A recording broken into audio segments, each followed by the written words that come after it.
All right. You guys are consenting to being live streamed. All right.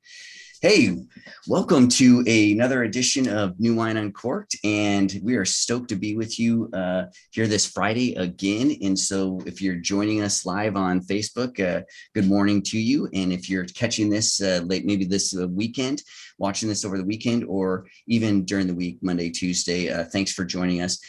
As always, New Wine has a multitude of things going on throughout our culture, and some of the things you can find here on YouTube. And so there's New Wine tastings.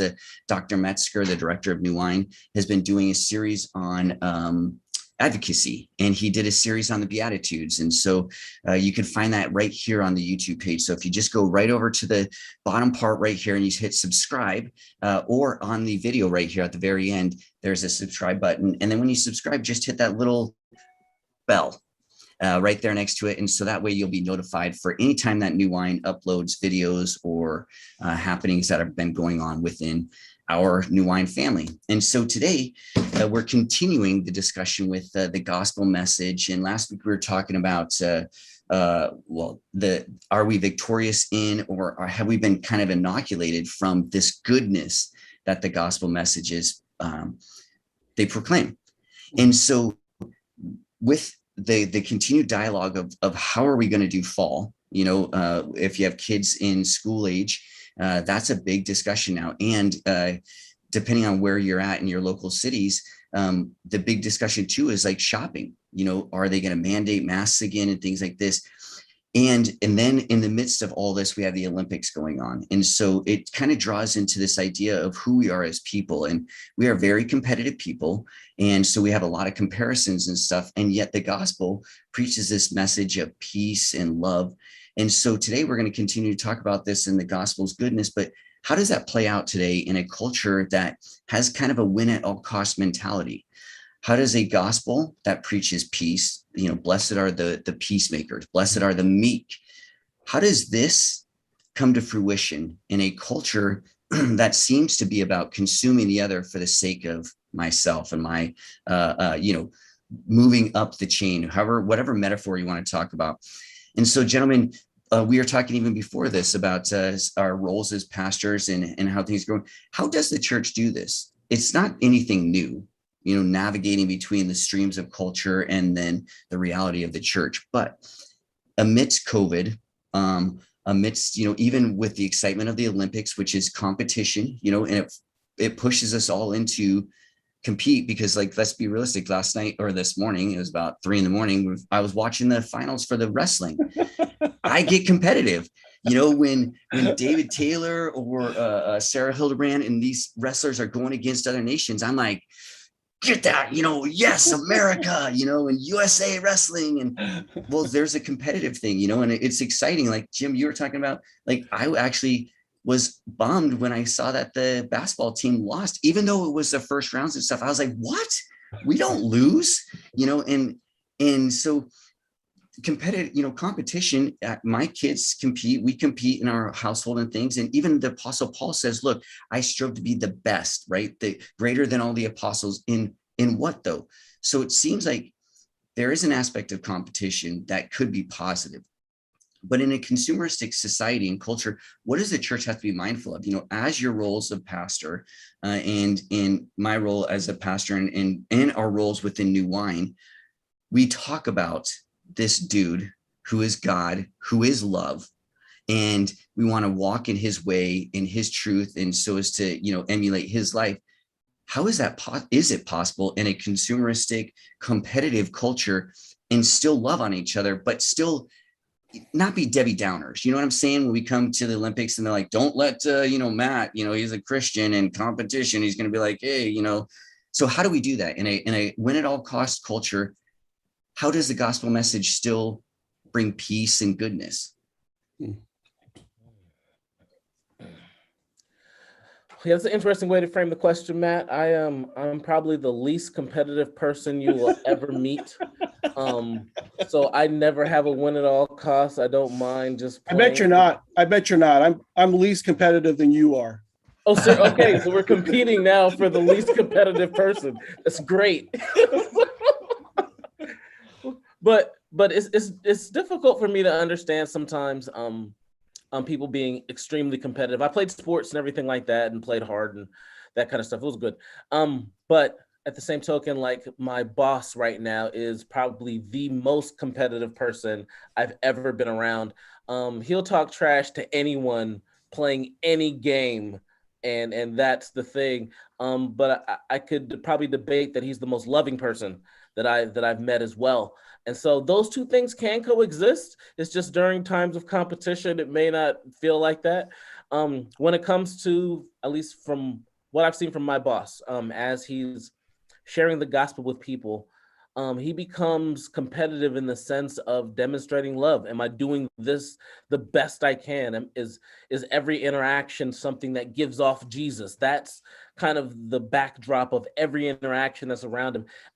One of the things we talk about in our job is is taking advantage of teachable moments. So literally, we'll just be having a random conversation about basketball or something like that, and if something happens to come upon a some type of discipleship topic, he's jumping right on it, and for the next hour, you're locked in the conversation. and so and so it's been really interesting, and he challenges and pushes us to be aware of those moments, to turn those moments into productive conversations. So those are ways that I've seen competition turn into showing the love of Christ, showing being a person of discipleship, is just taking advantage of all those moments and just not trying to miss any of them. So yeah. Oh, yeah. Well, don't the competitiveness towards love, I agree. Like, so trying to be the better person, right? To love and or to serve the other is a form of competition. I guess it's to be the best person, right? To be, so we're competing against ourselves in some sense, right? Um, and so that's a proper form.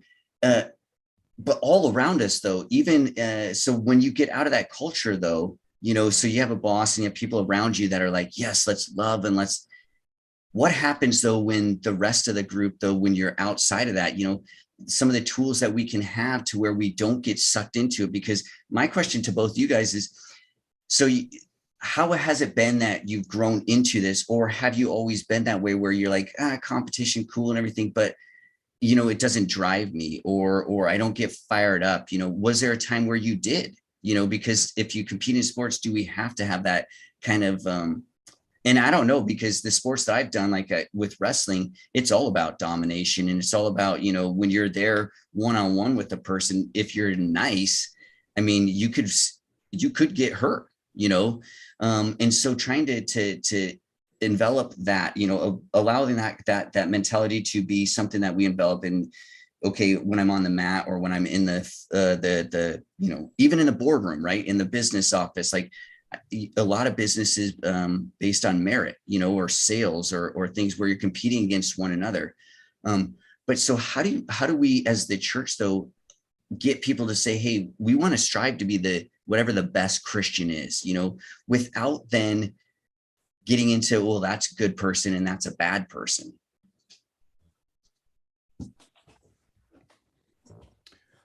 Yeah, I think it's community, right? I mean, I think it's the broader sense of, yeah, I think probably maybe one of the problems with this whole COVID thing is people have a tendency to listen to people that they like to listen to, right? And so it's like this echo chamber. So you listen to the same people over and over.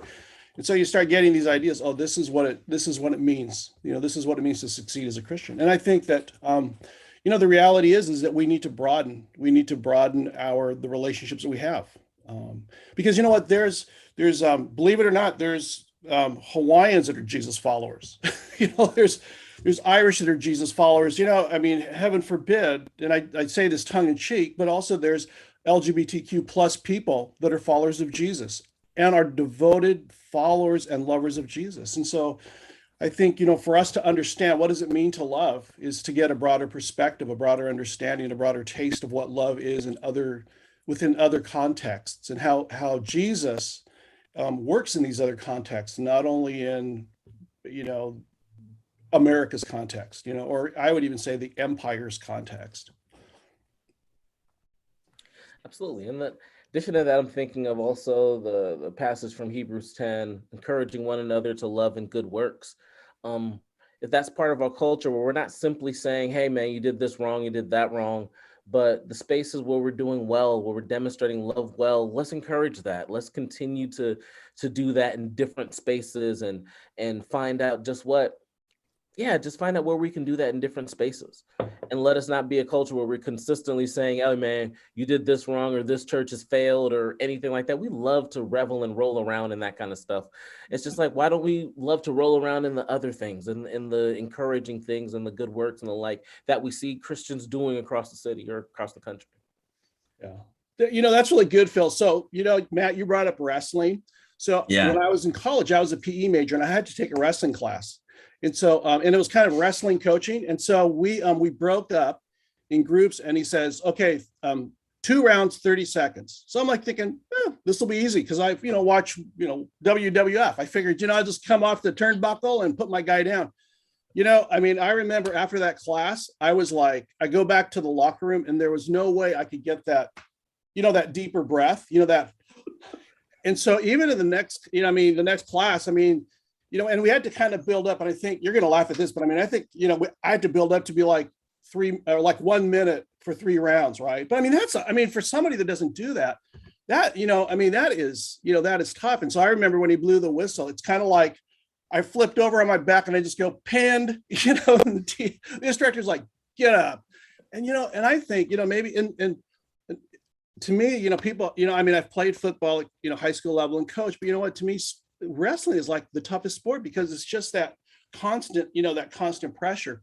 But I think, it's too easy. I think when we start to go into other cultures and see Jesus in action, it's really hard for us. It can be physically and emotionally draining. Right. And so I think, it's being able to kind of, and I'm grateful for my instructor because he made me go, I was able to go, I think 2 rounds, for a minute, but I was able to once we go into those other cultures and other people and see how Jesus lives and how Jesus is, brought to life, if you will.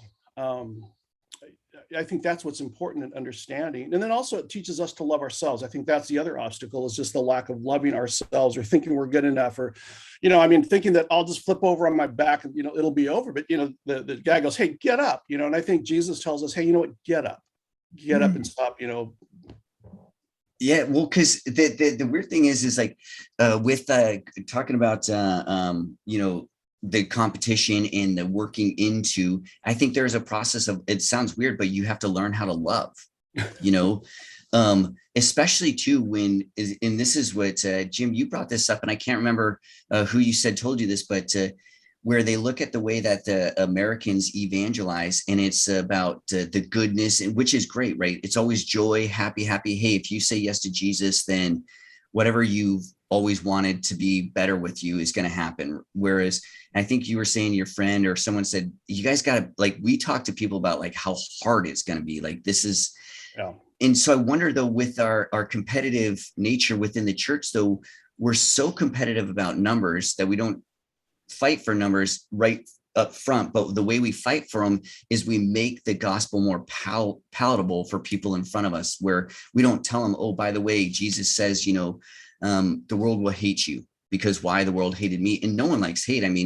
Even if you didn't have a grandmother in your house, someone was telling you, oh, we don't hate people, and so even within that sense, like the learning to love, how does the church though draw people in? Dr. Metzger talks about, going through our convictions, not around them. So how do we do that though? Having the convictions with people we disagree with, but not being competitive enough to where it's about winning them. And yet there still wants to be a winning over, because if you're living Jesus, you want the person in front of you to have that same love for them. So there has to be kind of like a push, but how do we do that gently? One of the ways I think we can do that is, and I think you kind of both have brought this up, but learning how to love yourself, how God has made you, how God has shaped you, that you don't have to think that, okay, this person's gifted more than me. I need to be like, I need to be this. But it's just simply, okay, this is how God has gifted me. This is how God has made me. And I live into that and live into what that gifting looks like, and knowing that God loves me the way he made me. And rolling forward with that's kind of the beginning of it, where we don't have to aspire to be. I mean, there are spaces, yes, where we want to be within who we are, where we want to be the best of who we are. But there's something when we switch and we want to be like this person, we want to be like something else. We have to understand who we are and learn to love that, because God loved that. God loved the person He put together. So, yeah. We talked about this too a while back. It's just about language, right? And so we use language like winning somebody for the Lord, or this whole this whole thing, this understanding of what it is.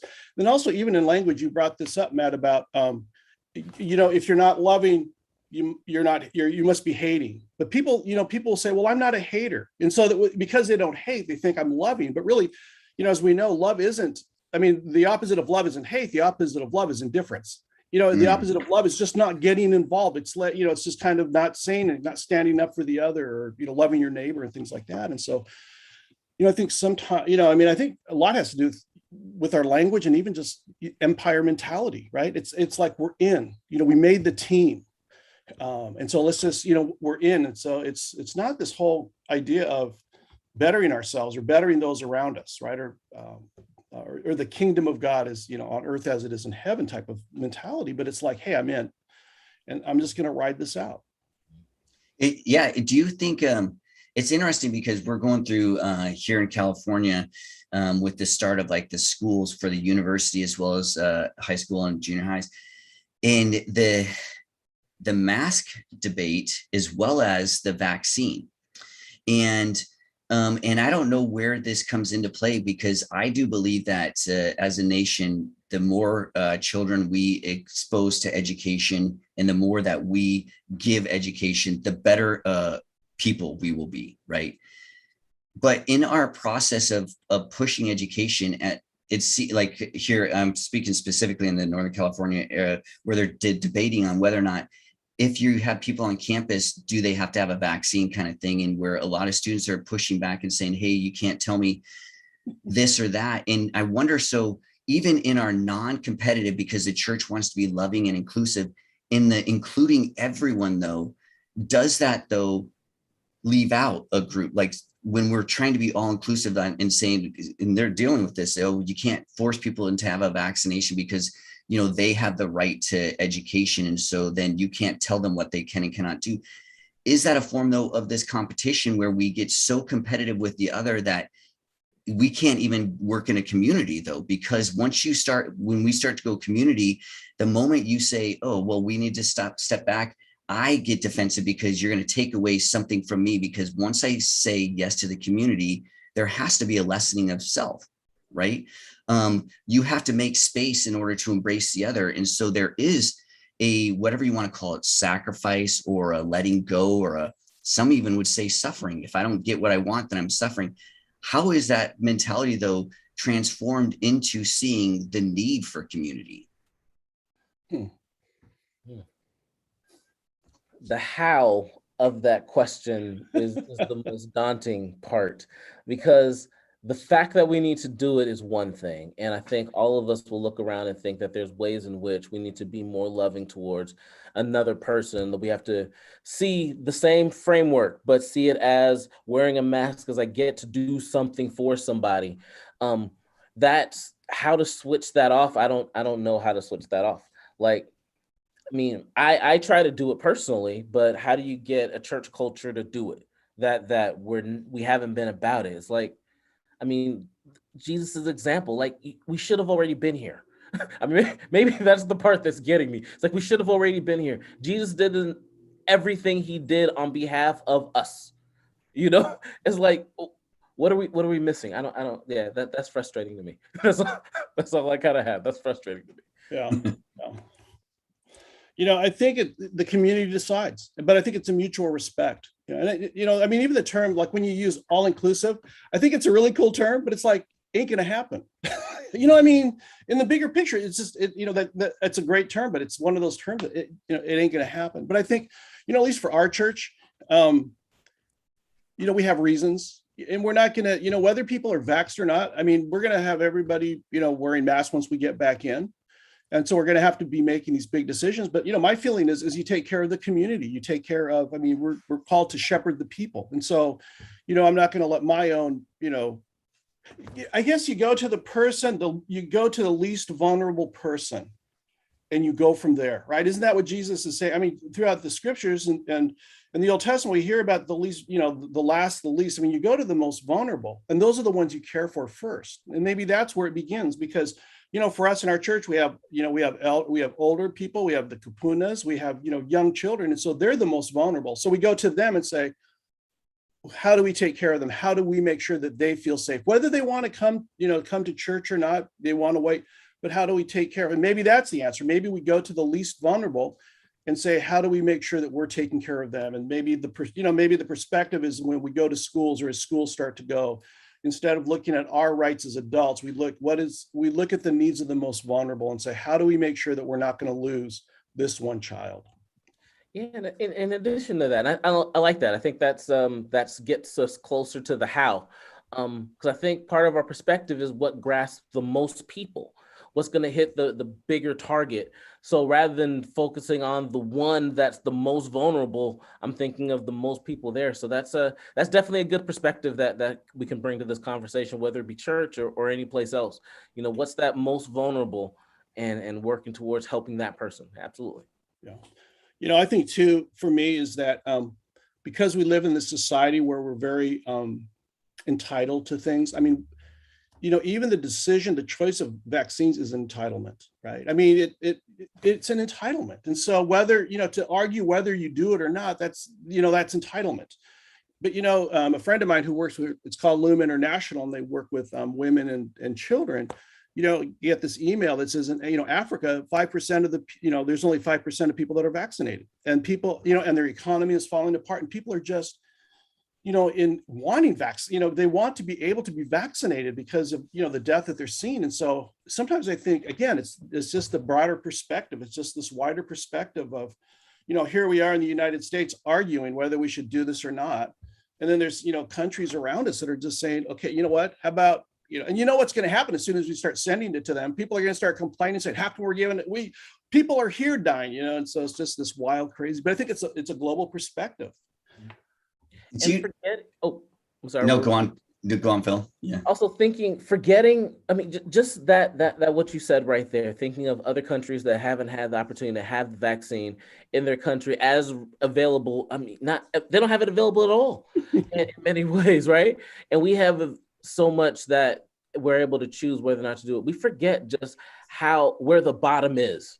We forget how vulnerable people actually are, even arguing about this. Well, I haven't been sick. And then what are the stories that we heard just a couple of weeks ago? People in the hospital saying, well, give me the vaccine now, as they're getting the ventilator put on. And it's like, dude, this is what we were warning you about. Yeah. So it bleeds into other issues, but forgetting the vulnerability that we have. I live with a daughter that is a immune system vulnerable right now, right? And so yeah, it wasn't a question whether or not, it was just a question as to when I was going to get the vaccine. It wasn't a question when I was going to get it, when I could get it available to me, how soon as I could get there, I was going to get it. And yeah, man, it's just we forget just how vulnerable people can be. Just because I wasn't sick, or I don't know anyone personally or in my near circle that was sick, then therefore no one's ever going to get sick. This horrible logic is crazy. So it's weird too, because it's not weird, it's human, but we do it too. My family, the four of us, my kids are older, so they're out of high school, they're both in university. Kayla graduated, but so we're in a different phase where we're pretty healthy, in the sense that we don't have a scare of if someone gets sick, or like, let's say there's someone unvaccinated and they get sick. My family kind of is like, well, we're good. We're vaccinated, and so we're fairly healthy, but it's taking that next step and saying, okay, I know though that one of the things that vaccinated people can be is carriers. And so and I have to admit, early on after I got the vaccine, and then once this whole thing started to press into, wear masks or not, I was one of those people who was walking in the store saying, whatever, man, I got the vaccine, dude. This is the whole point, man. Getting irritated. And my wife's like, Matt, this is the way. And I'm like, you know what? They can love themselves because I went out and got the vaccine. Right. And so like, and I look, dudes, I have to admit that to myself, because if I don't, then I when I start to judge others, which I do, I have to step back. Right. And so, but I feel like I'm in a pretty good place, with my relationship with Jesus and all that stuff. I wonder though, both of you and myself have experienced it in the past, but like when something happens, like tragedy, let's say, or when things don't go our way, sometimes I find that's when those Christians, I do it where I'm like, the righteous living and all that kind of, what's the point, because when you tell me about this God of love, and I mentioned this, I think last week, when we talk about the promises fulfilled, we always point to the Old Testament most of the time. When it comes to the New Testament and then moves into the 21st century, all I feel like is it's just this slide downward into a, whatever, adjective you want to call as to what we have here, the inferno, whatever, hell on earth. I don't know. It seems like that when we say, ooh, love, I hear that and go, I so badly want that to be the case. But I look around just in my life too, when I assess who I am, my ability to even love myself so is factored into my emotional state at the time, to where if I don't get something that goes my way, it's so much easier for me to be a hater than a lover. And I'm struggling with this too. And yet I have a role of leadership within the church and churches with New Wine. We're talking about engagement and culture. How is it though that I can draw into this community and say, no, this God of love is real. Like I feel it, I know about it, but I'm at a level because 20 years into a faith, like early on though, it would have been easy for me if some of the tragedy or some of the suffering that we've had to experience happened at a different time. I think my wife and I might've just been like, it was a good run for this faith thing. I'm out, because I have people in my life who don't love Jesus. And if I'm honest with myself, I look and sometimes I'm jealous of the way they live. They seem to live better.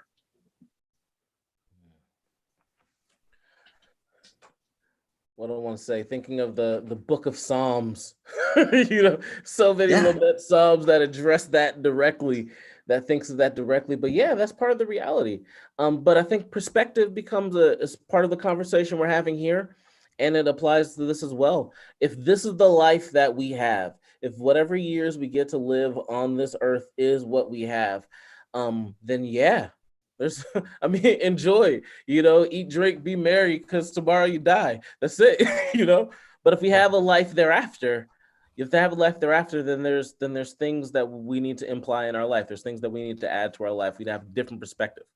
So I think it changes up the perspective that makes much of our walk different from non-believers and the like. But yeah, it does seem so often that we just don't have that other perspective, that we get trapped into this is the life that we have. And so we're competing on this stage when there's a far greater stage at hand. So, yeah. Yeah, I like that, Phil. You brought up an interesting point, Matt, when you talked about, I'm vaccinated, I'm going into the stores, I'm not going to wear a mask. And isn't that what the gospel sometimes is? We feel like we've been vaccinated with Jesus, right? And so, and I think sometimes, books are good. So in our indigenous culture, so like, so we're an oral tradition, right? And so we're sharing stories, it's oral. But you know what? I think one of the benefits of not having a book is that books kind of put things in time, right? And says, okay, this is what happens. Where oral traditions are constantly changing, right? And so, something happens, something might have happened 2,000 years ago. And there might have been a story that went with that 2,000 years ago, but over time that changes. Thoughts have changed, or, situations have changed. And so the story that was shared 2,000 years ago, I might not hear the same story, but there's kind of a revision to the story because of the experience, right? And so I wonder if, like, what we don't understand is that the gospel is an ongoing story. It's written down, the scriptures are important, they bring life, but also within that, the Holy Spirit has this we have an oral tradition as far as how we live out our lives. And so, I wonder if, like, when we say, hey, I've been inoculated with Jesus, this is what I understood about Jesus, because we all come from different backgrounds. I mean, we've, whether it be Baptist or whatever denomination, whatever flavor, but there's a certain thing that we value in the people that we look up to. And so when we're inoculated, it's like, oh, this is what it means to be a Christian, right? And so we kind of like stay there.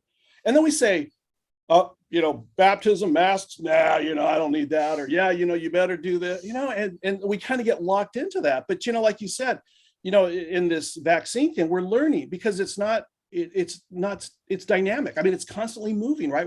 And so we're needing to learn. And as frustrating as it gets, the frustrating part is when people say, no, this is what I was told before, so I'm going to stick with this, and keep changing their minds. Well, it's like, dudes, this is like never happened before. So like, give some space. And so, I wonder if the gospel, we get that vaccine, we've been vaccinated by Jesus, right? And so now I'm like, all right, I'm in. But the reality is like, really?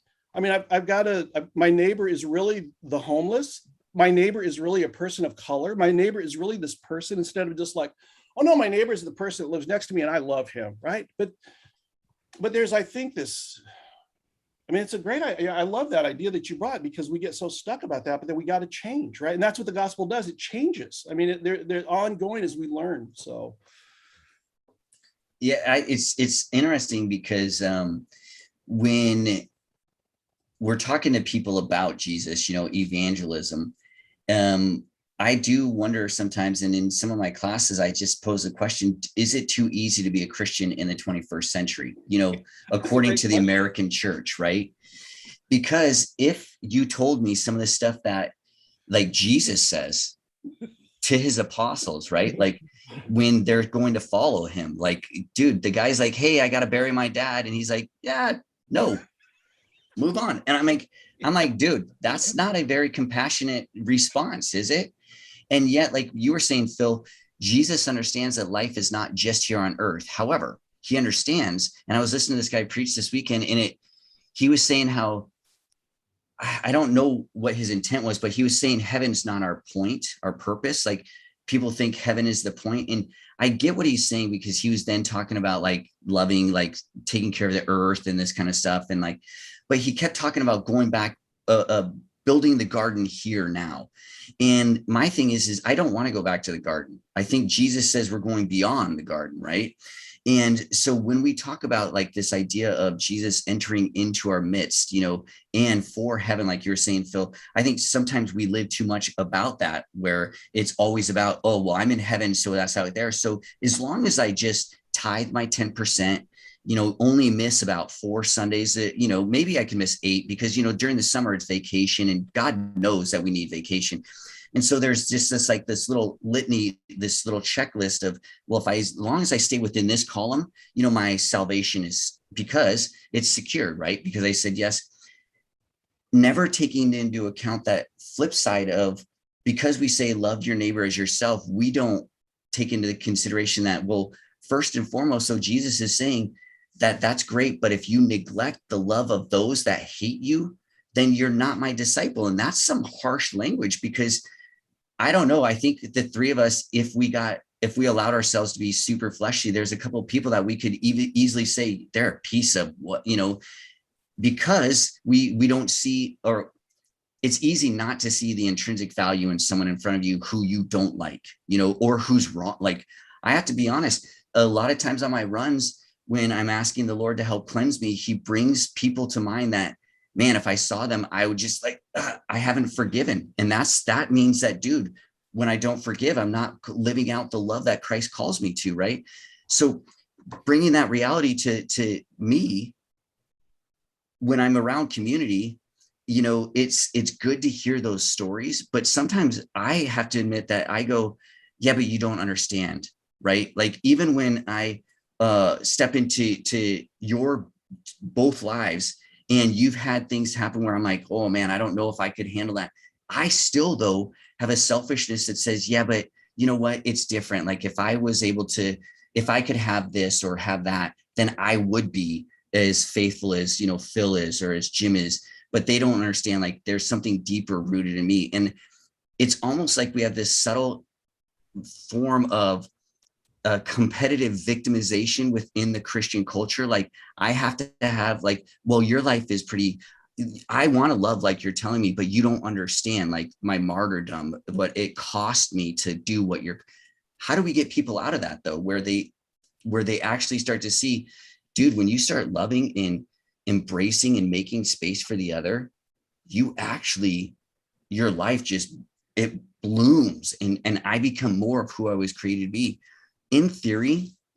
And I have got it, dude, you're going for a doctorate, Phil, you're finishing a doctorate, Jim, you've got multiple advanced degrees. I've got advanced degrees. And yet, and I know God is love.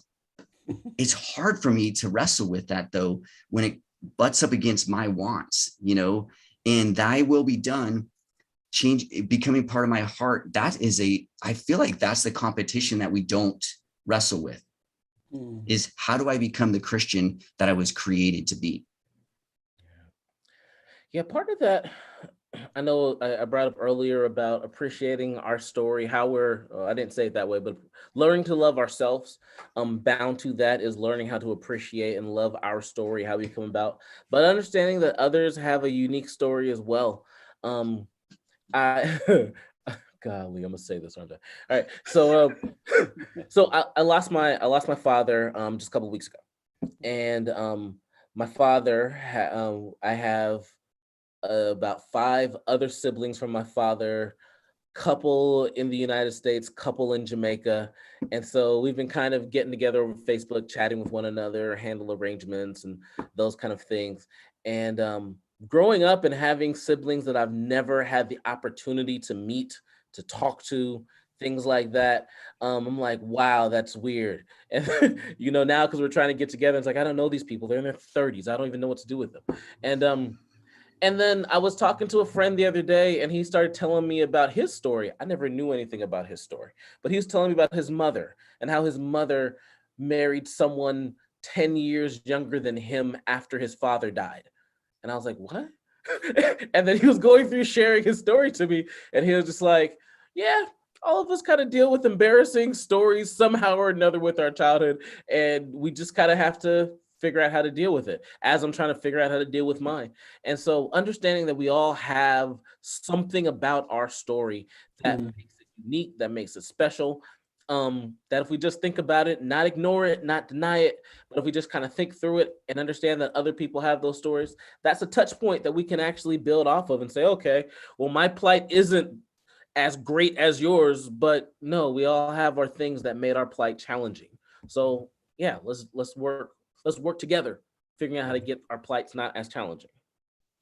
Yeah, I like that. Thanks for sharing that, Phil. And I think to me, what it says also is making sure that we have relationships and friendships of people that are going to be honest, honest about, what it's like. Because as Phil was sharing that story, Phil and I, part of a denomination where we have a midwinter. And so, it's kind of a time for all, people to get together, pastors to get together and just, kick back. But I remember one time I'm sitting in the lobby and a friend of mine who's part of a multi-staff church, there was like 5 or 6 of them going out for dinner. And I just sat there and I just thought, wow, and they're laughing and kind of this camaraderie and, they're going together. And so I'm part of a small church. And so it's just me. So I'm only in the playground by myself, but I'm thinking, look at all these people, they get like playmates and all that. And I was kind of envious, I longed for that. And so I remember a couple of years later, I was talking to my buddy. I said, I sat there and I remember just longing to be part of that group, longing to be a church that was bigger. And he told me, he goes, you know what? Those are the worst years of my life. He says, even during that moment, it looked really good and fun, but there was a lot of tension. There was a lot of frustration. There was a lot of anger there. And so, being able to hear stories like that, because we do want to kind of like think, oh, that the grass is greener mentality. But, the reality is that, there's, the people that we might be looking over and longing to be in their yard, they're looking and yearning to be in our yard. And so I think that being able to be around people that are honest enough to say, it is tough. It is hard, to be around people that when you say, hey, what does it mean to be great in the kingdom of God? It means scrubbing out the toilets. It means, if a homeless person throws up, you walk over and you help clean them up. I mean, that's what a winner looks like in the kingdom of God. And so I think, surrounding ourselves with the right people. And again, it's the stories. It's taking the time to hear other people's stories instead of just imposing what we think and what we would, and maybe we impose what we wish we had, right? Instead of, the real story. But yeah, Phil, I like that. Just that idea of just the story, being able to hear that, and you're going like, whoa. And you don't, and the thing is, again, this is the complexity of humanity, right? Is that it's not to share stories to say, oh, well, let me share what my woes too, to show you how bad, or it's not to share stories to say, look at how much better I am because I've suffered more than you, right? Absolutely. It's like this, because when you start doing it legitimately, like when we start to intersect our narratives, right? And wrote this article about how we all get stuck in these boxes, where we don't recognize that we're in a box because we're so, and Jim, you talked about this, we're around a homogenous group, right? Everyone thinks like us. And so when we talk about diversity, a lot of times it's not diversity of thought, it's usually diversity of appearance. Just make sure that you have people who look different with the picture, right? Color, size, shape, everything, and make sure. And so we have catchphrases, like catch pictures, right? You have your token, make sure you have someone in a wheelchair, make sure you have someone who's black, make sure a little less black, a little less brown, and make sure you have someone big, that's tall, make sure you're someone that's rounder, and this kind of thing. And so then when we start talking about sharing narratives, it's more so about, again, a tick in the box. So I can say, I'm totally inclusive and I'm totally diverse because, dude, I got two friends, that have diverse backgrounds. In fact, they come from other cultures than America. And so like, I've got diversity in my life, because I share their stories, and then it becomes a superficial. And so again, there's always this complexity of helping people to see, like, to enter into the core of who I am. It's not just listening to my story, it's actually embracing it, and so that you can make space for me, right?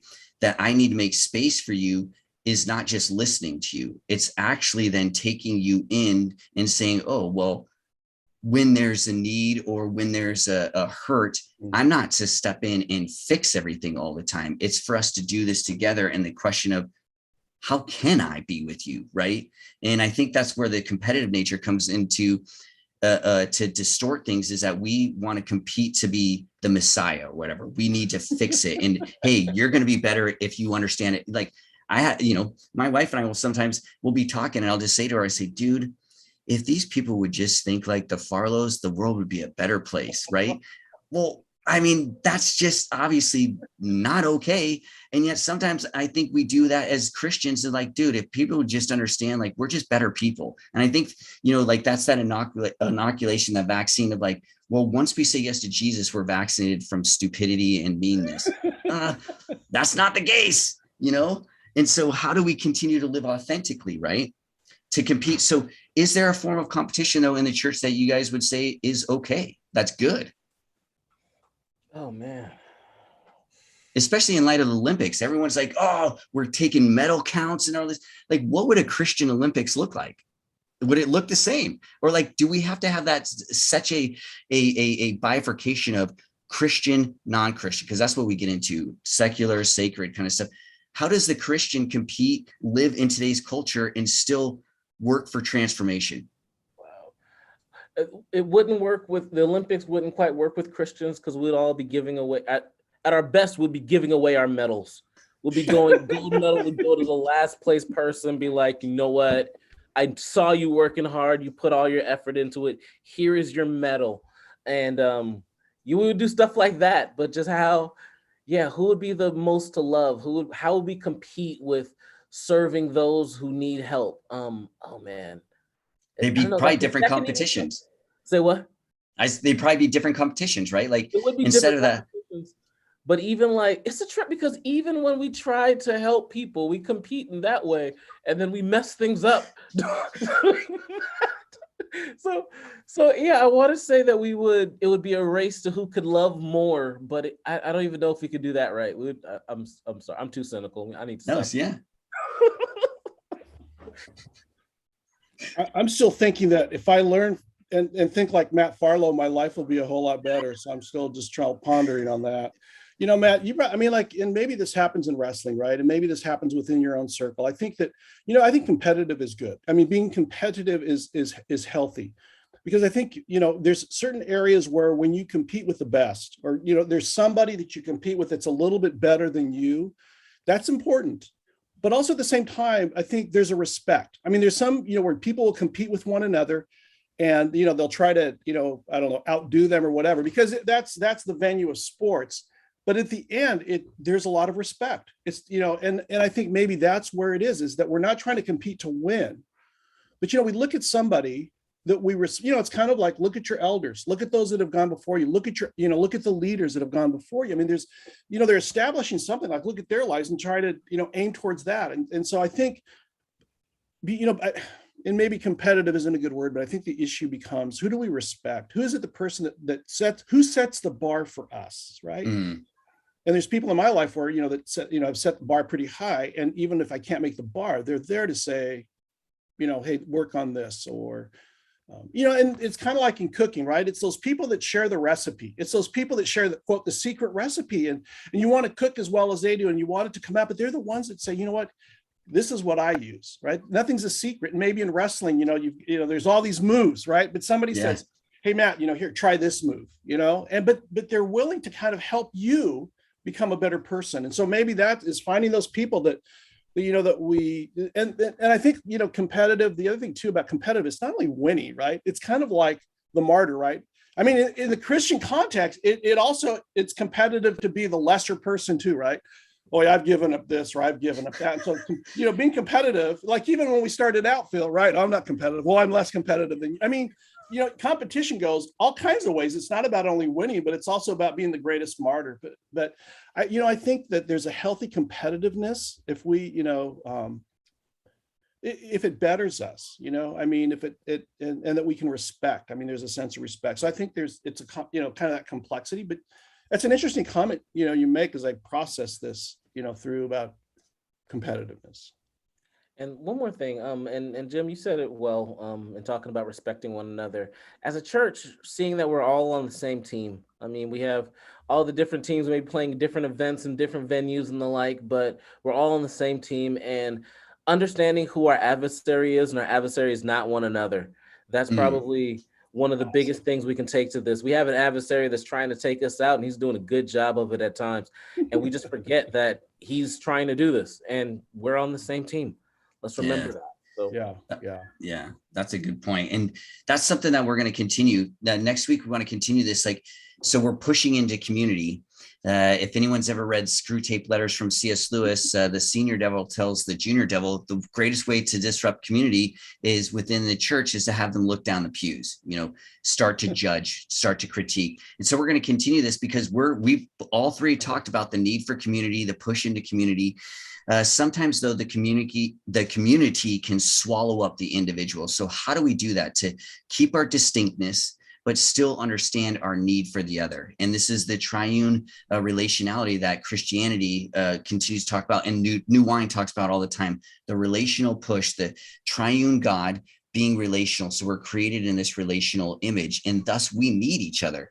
We're caught up in this mutual network that Dr. King talks about, that what happens to me, whether directly or indirectly, it happens to you. And so we need one another. And so next week, we're going to talk about this, the push into community, but not the loss of individuality. And so on behalf of Phil and Jim, we're so stoked that you joined us today.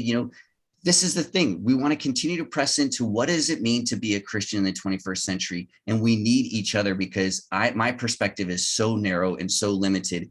And so by dialoguing with one another, hopefully we expand that just a little bit. And it starts with me. And that's what we're inviting you to do. So we're stoked that you joined us today for New Wine Uncorked. Look for the video to be put up if you missed this live, or you have friends who missed this live taping. Let them know that it'll go up Sunday or Monday, the tape version, as well as other aspects of New Wine. We have New Wine tastings. And I talked about then New Wine Uncorked and then New Wine table talks. We have previous versions of that. Or head on over to the Facebook page. We have New Wineskins on Facebook, where we'll have articles or we'll have happenings of New Wine that's going on. Because the idea is not to engage the other so as to make them like me, but to engage together so as to realize who we are, so as to see the beauty and the profundity of what it means to be created in the image of this loving God. So on behalf of my brothers, Jim and Phil, I'm Matt. This has been New Wine Uncorked. Till next time, we'll see you on the flip side. Have a good one.